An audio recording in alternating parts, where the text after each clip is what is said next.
దేవుని ఘనమైన నామమునకు స్తోత్రములు. ఈ వాగ్దానమును వింటున్న మీకందరికీ మన ప్రభువును ప్రియ రక్షకుడైన యేసుక్రీస్తు నామములో శుభములు, మా హృదయపూర్వకమైన వందనములు. ఈరోజు మీ కొరకైన దేవుని వాగ్దానము లూకా శుభవార్త 2వ అధ్యాయము 14వ వచనము.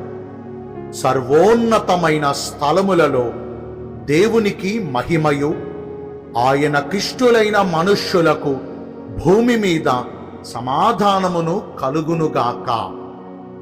మంచి దేవుడైన యేసయ్య ఈ మంచి వాగ్దానమును నేడు మనందరి జీవితములలో నెరవేర్చునుగాక.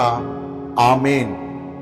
ఈ వాగ్దానాన్ని వింటున్న ప్రియ దైవ జనాంగమా, కన్య అయిన మరియ గర్భాన జన్మించిన యేసును చూచుటకు వచ్చిన పరలోక సర్వ సైన్య దూతలందరూ కూడా కలిసి ఆ గొర్రెల కాపరులతోనూ, యోసేపు గారితోనూ, మరియమ్మ గారితోనూ కలిసి దేవునిని మహిమపరచుచు, దేవునిని ఘనపరచుచు, ఆయనను కొనియాడుచు, ఆయనను పూజించుచు, ఆయనను మహిమపరచుచు మొట్టమొదటి క్రిస్మస్ ఆరాధన ఆ పశువుల పాకలో జరిగించారు. వారి కీర్తనల ద్వారా, వారి స్తుతుల ద్వారా ఆయన నామము మహిమపరచబడింది. అసలు క్రిస్మస్ అంటేనే క్రీస్తును ఆరాధించుట కదా. క్రిస్మస్ అంటేనే క్రీస్తును ఘనపరిచి, ఆయనను పూజించి, ఆయనను మహిమపరచుటయే కదా. ఈ రోజున క్రిస్మస్ పండుగలు అనేకులు జరిగించుకుంటున్నారు గాని ఆయనను ఆరాధించలేకపోతున్నారు, ఆయనను మహిమపరచి ఆయనను ఘనపరచలేకపోతున్నారు. మొట్టమొదటి క్రిస్మస్ ఆరాధన జరిగించిన ఆ గొర్రెల కాపరులే గాని, ఆయన తల్లిగారైన మరియమ్మ గారే గాని, ఆయన తండ్రి స్థానములో ఉన్నటువంటి యోసేపు గారే గాని, ఇంకా సర్వ సైన్య దూతలందరూ మనకు నేర్పిస్తున్న పాఠం క్రిస్మస్ అనగా ఆయనను ఘనపరచాలి, ఆయనను మహిమపరచాలి, ఆయనను మన పూర్ణ హృదయముతో, మన పూర్ణ ఆత్మతో, నిండు మనసుతో ఆయనను ఆరాధించాలి. ఆయనకు ఆరాధన అర్పించినప్పుడే మన జీవితాలలో నిజమైన క్రిస్మస్ పండుగ సంతోషాన్ని మనము పొందుకుంటాము. అలా గనక ఆయనను మన పూర్ణ హృదయముతో ఆరాధించి, ఆయనను స్తుతించి, స్తోత్రించి, ఆయనను మహిమపరచగలిగితే ఆయనకు ఇష్టులైన మనుషులకు ఈ భూమిపైన సమాధానము కలుగుతుందటండి. ఈ రోజున మనుషులలో శాంతి కరువైపోయింది, సమాధానము కరువైపోయింది.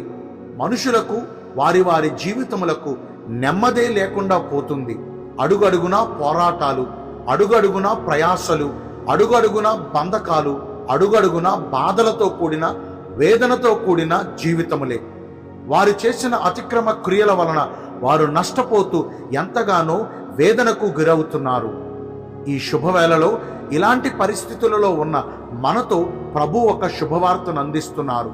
మనము ఆయనకు ఇష్టమైన ప్రవర్తన కలిగి జీవించగలిగితే ఈ క్రిస్మస్ పండుగ దినాలలో మనకు దేవుడు శాంతిని, సమాధానమును, నెమ్మదిని కలుగజేస్తారు. మరి దేవుడు ఎలాంటి వారి ప్రవర్తనను ఇష్టపడతారంటే, మొదటిగా యథార్థమైన ప్రవర్తన కలిగి జీవించువారంటే దేవుడు ఎంతో ఇష్టపడతారు. ఈ రోజున మానవులు ఎలా ఉన్నారంటే, కలిగినప్పుడు ఒకలా దేవుణ్ణి ఆరాధిస్తున్నారు, ఏదన్నా కొంచెం కష్టం కలిగినప్పుడు మరొకలాగా దేవుణ్ణి ఆరాధిస్తున్నారు. భక్తుడైన యోబు అన్నీ కలిగినప్పుడు అరుణోదయమున దేవుణ్ణి ఆరాధించాడు, ఆయనకు దహన బలులను అర్పించేవాడు. సమస్తమును కోల్పోయినప్పుడు కూడా అదే బలులు అర్పించి అదే రీతిగా ప్రభుని ఆరాధించాడు. కాబట్టి యోబు అంటే దేవుడికి చాలా ఇష్టమని లేఖనాల్లో సెలవివ్వబడుతుంది. యోబు తాను కోల్పోయిన సమస్తమును తిరిగి మరలా 2 అంతలు అధికముగా పొందుకోగలిగాడు. మరి ఈ రోజున మనలో అట్టి యథార్థ హృదయం ఉందా? రెండవదిగా పరిశుద్ధమైన ప్రవర్తన అంటే దేవునికి చాలా ఇష్టము. మన పాపదోష అతిక్రమ క్రియల వల్ల గత కాలమంతా దేవునిని ఎంతో బాధపరిచి ఉన్నామేమో. ఈ క్రిస్మస్ పర్వదినాలలోనైనా పండుగలు ఆచరించుకుని క్రొత్త బట్టలు ధరించుకుంటూ మాత్రమే కాదండి, మన పాత జీవితాన్ని విడిచిపెట్టి నూతనమైన స్వభావాన్ని కలిగిన వారమై దేవుని పోలికగా నిర్మించబడి మారు మనసు అనుభవం కలిగినప్పుడు, పరిశుద్ధమైన ప్రవర్తనతో జీవించినప్పుడు అట్టి వారి ప్రవర్తన గురించి దేవుడు ఎంతో సంతోషపడతాడు. మరి గత కాలమంతా ఈ పాపపు ప్రవర్తనతోనే పండుగలు ఆచరించామేమో కదా, కనీసం ఇప్పటి నుంచి అయినా పరిశుద్ధమైన ప్రవర్తన కలిగి జీవిద్దాము. మూడవదిగా, ఎల్లప్పుడూ ప్రార్థన చేయొచ్చు. భయభక్తులు కలిగి జీవించగలిగితే అట్టి వారిని దేవుడు ఎంతో ఇష్టపడతాడు. మనకు ఇష్టం వచ్చినప్పుడు, మనకు అవసరం వచ్చినప్పుడు, మనకు ఏదైనా శ్రమలు, కష్టాలు, శోధనలు వచ్చినప్పుడు అప్పుడే మనం మోకరిస్తున్నాం కదా, అప్పుడే మనం దేవుని సన్నిధిలో ప్రార్థనలు చేస్తున్నాం కదా. మనకు కష్టము వచ్చినప్పుడు మాత్రమే కాదు, మనకు ఇష్టము వచ్చినప్పుడు మాత్రమే కాదు, ప్రార్థన అన్ని వేళలా మనం చేయాలి. ప్రతి స్థలములోను, ప్రతి సందర్భములోను ఎల్లప్పుడూ ఎడతెగకుండా ప్రార్థన చేయమని ప్రభు మనలను సూచిస్తూ ఉన్నారు.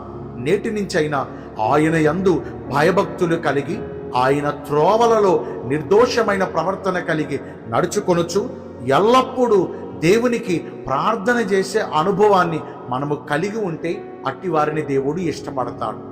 ఆయనకు ఇష్టమైన మనుషులకు భూమి మీద సమాధానం కలుగుతుంది. మరి ఈ రోజు నుంచి ఆయనకి ఇష్టమైన రీతిగా మనము నడుచుకుందామా? దేవుడు ఈ కొద్ది మాటలు మనందరి వినికిడిలో నెరవేర్చునుగాక. ఆమేన్. మీ అందరి కొరకు ఒక చిన్న ప్రార్థన చేస్తానండి. పరిశుద్ధుడా, ప్రేమ కలిగిన యేసురాజా, మీ కృపగల ఘనమైన నామమును బట్టి నిండు మనసుతో కోట్ల కొలదిగా మీకు మా కృతజ్ఞత, స్తుతులు, స్తోత్రములు, వందనాలు చెల్లిస్తున్నాము. మీకు మహిమ, మీకు ఇష్టులైన మనుష్యులకు సమాధానము అని ఈరోజు వాగ్దానము ద్వారా సెలవిచ్చారు. మీకు ఇష్టమైన ప్రవర్తన కలిగి సమాధాన స్థితిని పొందుకునే కృపను నేడు మాకందరికీ దయచేయండి. ఈ రోజున ఎందరైతే పుట్టిన రోజులను, వివాహ దినములను, ఇతరమైన శుభకార్యములను జరిగించుకుంటున్నారో వారందరికీ మెండైన దీవెనలు కుమ్మరించమని, మీ రాకడ కొరకు మమ్మను సిద్ధపరచమని యేసుక్రీస్తు ప్రశస్త నామమున ప్రార్థించి వేడుకొనుచున్నాను మా ప్రియ పరలోకపు తండ్రి. ఆమేన్. May God bless you all. Thank you.